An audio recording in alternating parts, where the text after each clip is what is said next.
In Pit Lane would like to acknowledge the support of the following sponsors. We thank them for their support of In Pit Lane.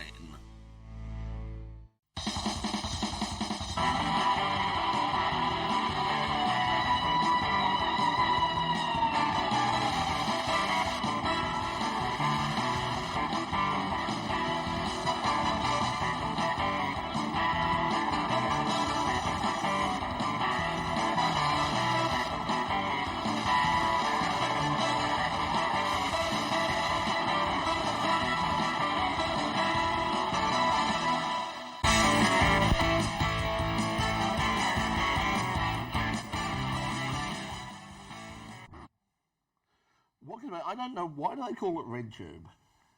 I don't know. I don't understand. Red Tube? Who put Red Tube on? I don't understand at all. What's Red Tube? Hello, everybody. Welcome to another edition of In Pit Lane. I hope we're very quick. We've got important things to deal with here on the program. Now, last weekend down at Phillip Island was the final round of not just the Victorian State Circuit Racing Championships, but also the Australian National Formula Ford Series. And we're going to give you news from that a little bit later on. And joining us tonight is the man who finished a very close runner-up in the championship. Zac Souter is joining us. In fact, he's sitting here right next to me as we speak right now. But look, we've got great music coming up a little bit later on as well. So look, stay tuned. We've got all the news which is going to come to you in a second. Doc is alongside of us. If you've got any comments, if you're watching us live on Facebook or YouTube, go to the YouTube channel and leave some comments or questions, anything you'd like to talk about, and we'll read that out during the breaks when all of you on Channel 31 aren't watching. That's our secret time. That's our secret time when the adults get together. But right now, let's find out what's been happening in international and local motorsport. This is the In Pit Lane News.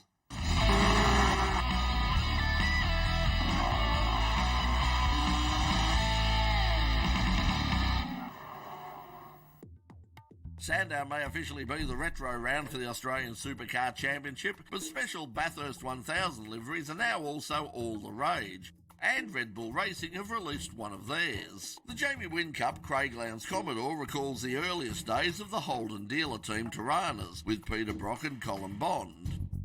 Lowndes, for one, is absolutely delighted with the nostalgic paint scheme, especially considering the family connection through his father, Frank. It's quite special. I think there's no doubt that Dad was a big influence on how I become who I am and being involved in motor racing. So it's great knowing that he was part of this sort of original livery back in '71, and he did and has told stories of the Tirana and what they did and obviously the success they had through that era. I've been lucky enough to drive some old great cars. I drove Peter's '72 Tirana, which was quite amazing to see the ergonomics and what the cars were back then to what we now currently have, and it's fantastic to be able to carry that legacy on. An unexpected Mercedes 1-2 at Sochi for the Russian Grand Prix. Ferrari looked set to continue their recent run of good form when Charles Leclerc took pole position. But it was a lightning start from teammate Sebastian Vettel that set up the biggest story of the race. According to Leclerc, the team had made an arrangement that would see Vettel swap places with the Frenchman if he got the benefit of a start-line slipstream from his teammate. Vettel, though, was having none of it and determinedly stayed in front until a Ferrari pit stop eventually returned Leclerc to the lead. Multi-21, Seb. Multi-21.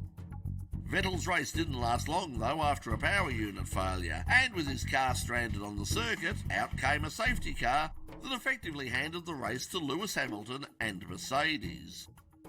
Both the Silver Arrows passed Leclerc's Ferrari, leaving the Frenchman frustrated again, and giving him a better understanding of race team dynamics when dealing with Vettel. A stunning come-from-behind win in NASCAR as Chase Elliott recovered from a mistake off the Stage 3 restart to take the win at the annoyingly small and badly designed Charlotte Roval.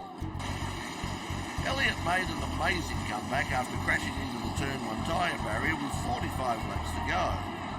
He fell all the way back to last place before storming back through the field to pass Kevin Harvick with 6 laps remaining.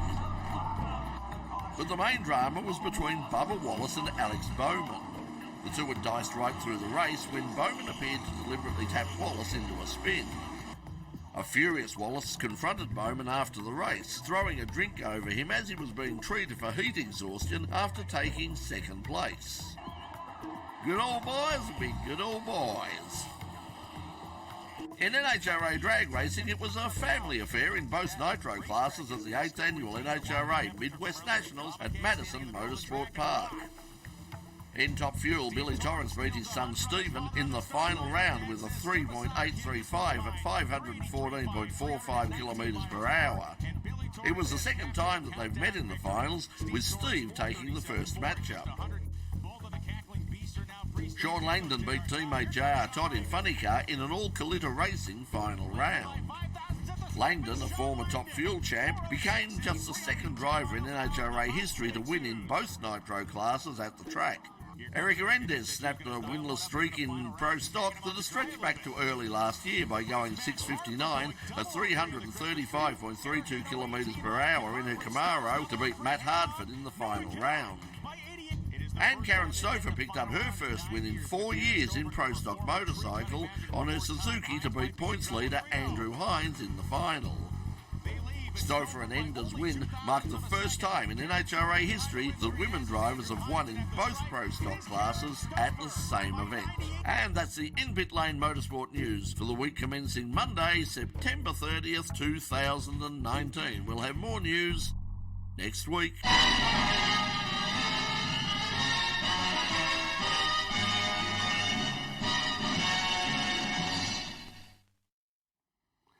Yes, now coming up a little bit later on, as we said, we've got some great music coming through for you, but also the future of Simona Di Silvestro in the Australian Supercars Championship is uncertain, following news that the Swiss driver signed a development driver contract with Porsche's Formula E team for next year.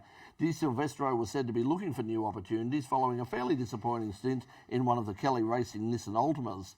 Di Silvestro has had a similar role for the Venturi team over the past few seasons, so it's not impossible that she could continue to race in supercars if a suitable drive could be found. Perhaps she can find a drive in the rapidly growing TCR series. News last week that Peugeot are importing the factory-backed car for the local series was joined today by news of another Audi joining the series. Melbourne Performance Centre has ordered a fourth Audi TCR car and hope to have it in Australia before the final round of the 2019 series at the Bend Circuit in South Australia in November, which is getting quite a workout at the moment. And we're going to take a break now on In Pit Lane. When we come back, we're going to be joined by Zac Souter, and coming up a little bit later on, we've got Sanaratio. The Sanaratio band will be joining us a little bit later on in the program as well. You're watching In Pit Lane. We'll be back right after this. And for those of you watching on YouTube and Facebook, we've got, as I said, we've got Zach sitting alongside us. So let's have a talk. We were talking about the NASCAR. You had a look at that on the weekend. Yeah. What did you think of that track? That was it's a totally Mickey Mouse track. When you consider the great tracks they've got in America, you know, we went through like Road America, Mid Ohio, Laguna Seca. There's so many great tracks, and they do something like that. Yeah, absolutely. It's sort of I can understand the logic behind it. I guess they go to the oval tracks to try and get the crowds, you know, in the bowl sort of thing, so everybody can see what's going on and be in the moment. But yeah, when America's got so many fantastic tracks, like we're saying, Laguna Seca, and so many unused tracks for the NASCAR series, it's a bit of a shambles when you see some of the the accidents that happen just because of guys going through a chicane and hitting the tyre wall and because they went a little bit wide. It's not really what you want to see. So yeah. What was your take on the whole Bubba Wallace and Bauman sort of scenario? I mean, Bubba wasn't happy. Yeah, absolutely. It was look, I love a bit of emotion. Like too often you see drivers sort of reserve their emotions and be all sort of bit too perfect and reserved. But yeah, I think the other driver was receiving medical attention at the time when you went and confronted him, and probably spraying water in his face probably wasn't the best. He was being treated for heat exhaustion, so he probably thought he was helping out. Yeah, that's it. Yeah, exactly. Yeah, true. Maybe. Providing, of course, it was water. Yeah, that's it. So, yeah. So, what is outside of your Formula Ford, which obviously you're racing and all that? I mean, when you're watching motorsport, what are your favourite categories to watch? Favourite categories? Well, it's a good question actually. I used to be, as a kid, I loved supercars. That was my be-all and end-all. Every weekend it was on, I'd just be on the couch all day, and that was it. Yeah, but I guess lately I've really enjoyed the TCR series. That's been a really good category to watch, especially I guess Supercars is in sort of murky waters with some of the stuff that's been going on there. But so TCR has been fantastic to watch, and Formula One, it got very boring for a few rounds there. And I sort of just started to switch off and away from it. But yeah, probably last 8 or 9 rounds has been pretty good. So yeah, always turned Formula One. around, didn't it? I mean, Formula One this year, it's just been incredible. It's broken some new ground. I think some of the whoever took it over after Bernie Eccleston, who's the group? Yeah, Liberty Media. Liberty Media. They've made some structural changes as many as they possibly could straight away, without upsetting too many of the Ferrari and the conglomerate, but they made some long-term changes, and they said to basically the whole paddock, if we don't start, I suppose, evolving this as a premier category in the world, we're going to lose fans, and we're going to lose. They've adapted to YouTube in particular. Every Monday morning now, I get up because I don't have Foxtel, won't have Foxtel, but I get up now and they have an extensive highlights package. Literally within an hour or two of the race finishing, and they've got the pit pass thing that they run 3 times over the course of the weekend, before the race and then after qualifying, then after the race, with Will Buxton. That is a fantastic. Get all your news there. It's really and the good. Consultation and getting Ross Brawn involved back initially when Liberty took over the whole scenario. Certainly a change from Bernie. They said, well, we need to listen to the fans and ask what they want, and listen to them and respectfully give them what they want within a certain confines of it. We need to keep the brand. We need to keep it as a premier category of the world. But if we don't give something back and listen to what they want, we're just going to fall into oblivion, won't they? So that's a shame. Yeah. So it's glad. Kudos to them. Yep, that's absolutely. it. Okay, look, we better head back to Channel 31 right now, and we don't want to leave them out of. We don't want to leave them out of too much stuff. But see, this is the sort of extra stuff you get if you watch us live on the In Pit Lane YouTube channel. And please like and subscribe. As I've said before, it is really important. The way that YouTube works is, how many people watch isn't actually as important as how many people like and subscribe. That is really important if we want to keep the show on YouTube and keep the benefits of being a partner with YouTube. We have to get lots of subscriptions, lots of there. And remember, it's free. When you say subscription, people go, I don't want to take money. There's no money involved. It's all it's all safe. Don't worry about it. It won't hurt you. It's all right. Trust me. It won't come back and bite. It won't come back and bite you. No, it's good. It's not evil stuff. We're going to, speaking of not evil stuff, let's go back to Channel 31 now. And Pete, will you do us the honour of giving us a countdown?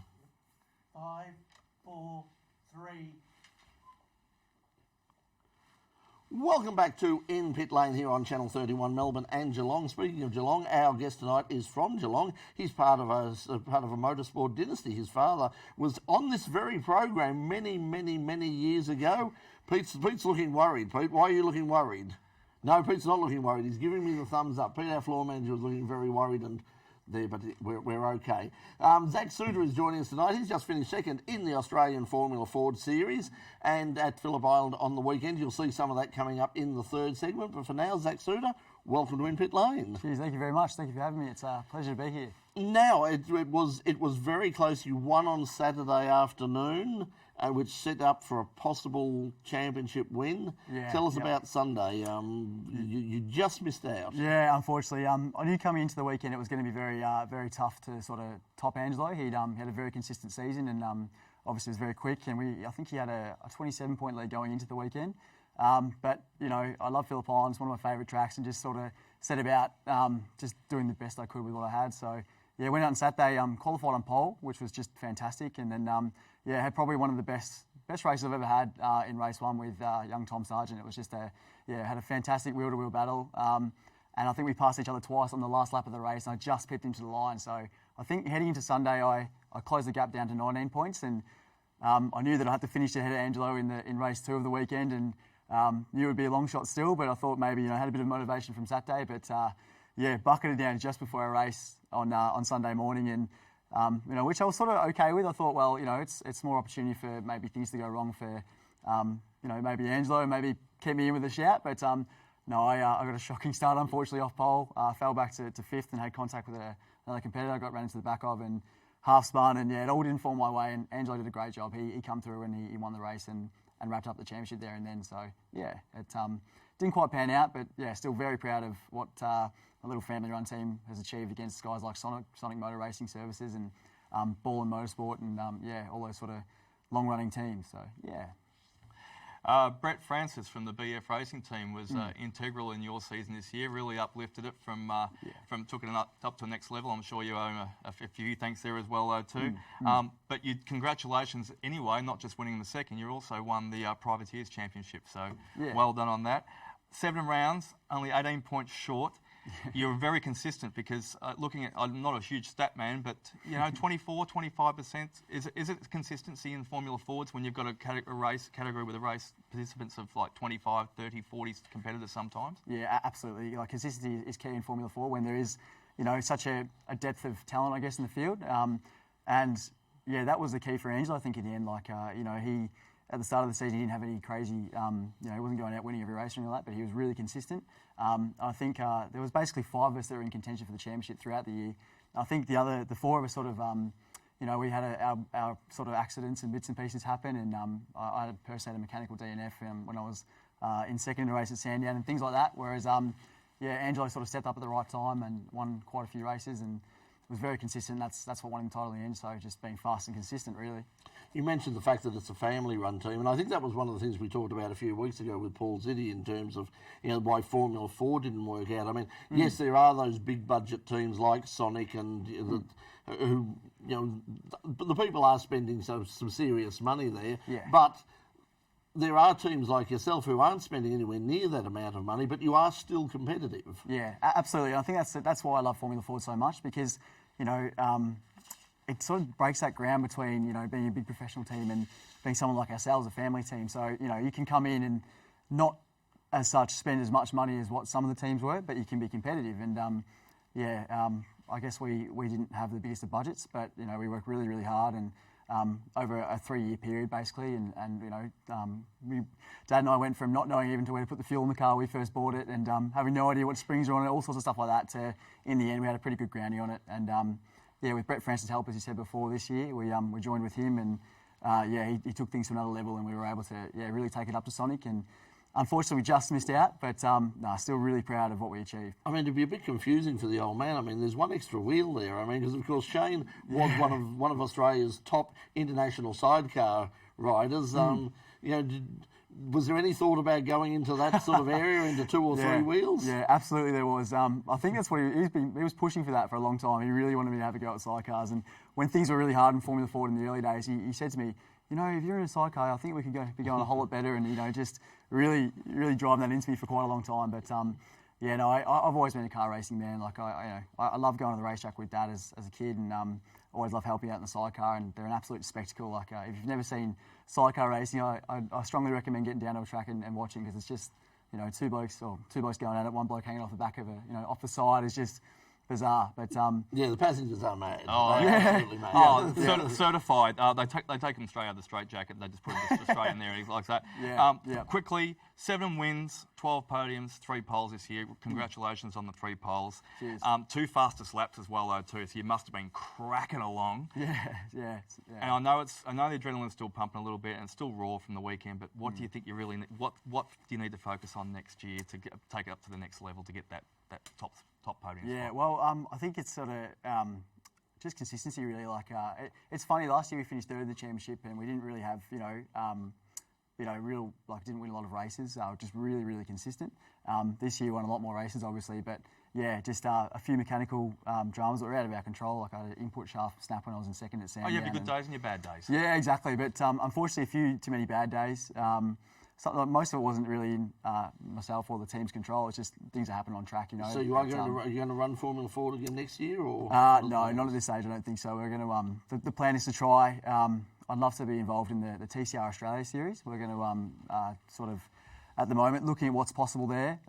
Really pushing hard to try and find some sponsorship to get into that. It's a good package, and it will probably affordable as well too. It'll probably be better next year with the television package. That, they haven't announced officially, but I'm assuming it's going to be Channel 7. But anyway, Look, stay with us for the moment. We're going to take a break on Channel 31 now, but for the moment, Zac Souter, thanks for joining us in Pit Lane. Cheers, thanks for having me. Really appreciate it. Now we're going to, as we said, we are going to take a break. When we come back, we're going to be joined by our musical guest Sanaratio, and also take you down to Phillip Island for all the action down there. You're watching In Pit Lane. We'll be right back.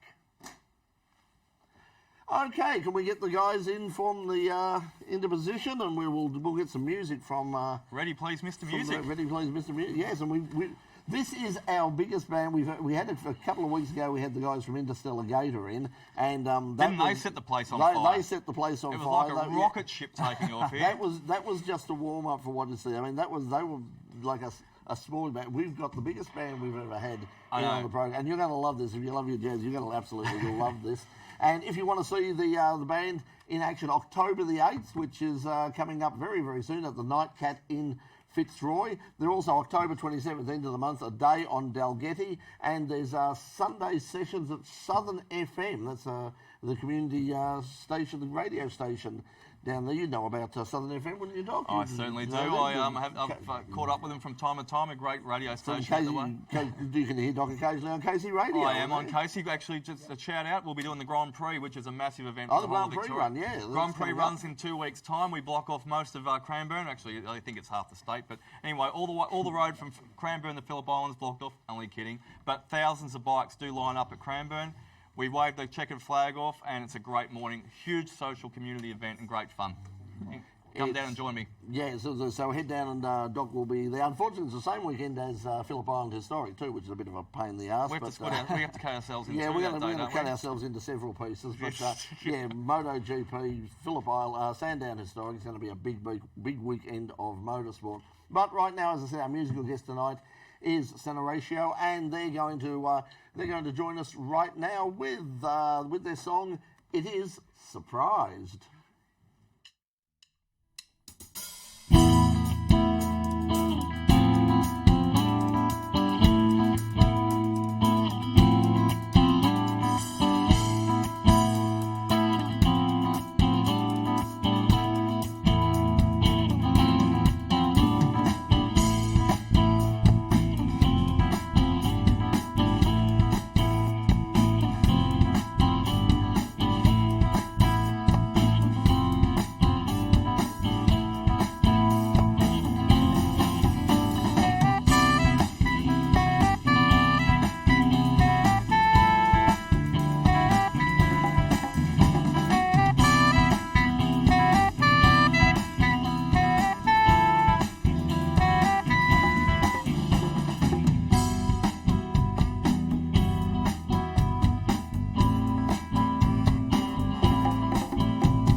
That is Sanaratio and Surprise. As Zach was then to be suddenly appearing on television, just like that. Special cameo.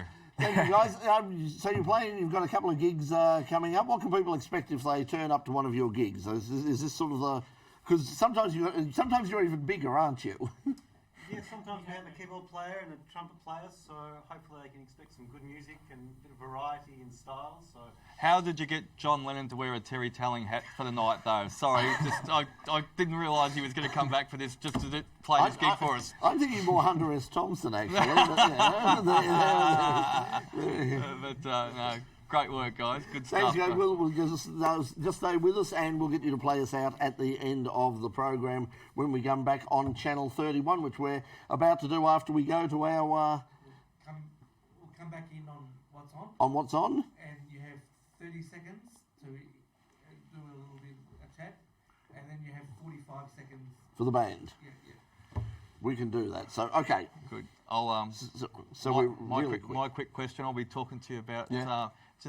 Did you want to know if you showered the paddock? I'll ask you when It'll we be get to very, very, very quick because we've only got 30 seconds. Oh, yeah. That's right. Yeah. Cool. Quick, you throw a question, I'll throw a question, and really quick. Yeah, I think we'll Mine's just more of a see, gag. Mine's a gag, really. Well, we might leave because we're really tight. So, Yeah. Well, why not? The $250 check, did you keep it? And did you shout everyone ice creams? No, I didn't get to keep it actually. I did ask them if I could keep it, but they it's a whiteboard. They wanted to keep it for next year to use for the rest of the guys. So I was devastated. That's how they fund these things. I've had sponsors like that too. Yeah, what is the check? It's not no. Pretty much. Opportunity's over. Did you shout on the crew at least? No, not yet. I probably should. Buy them a drink. I might do. Maybe this weekend. Okay, Pete, we're coming back. 4, 3. Motorsport brought to you by the Motoring Diary, a must-have for all motoring enthusiasts. Coming up this weekend, head out to the long course autocross at the Bagshot Motorsport Complex in beautiful Bagshot, the San Moritz of the Northwest region. The event is run by the Bendigo Car Club and it's on this coming Saturday. Also...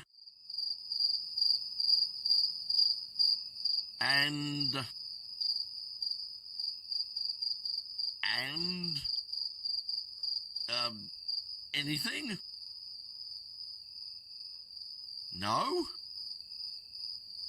Well, mow the lawn, clean out the guttering, reintroduce yourself to your family or significant other. I don't know. People, you're on your own.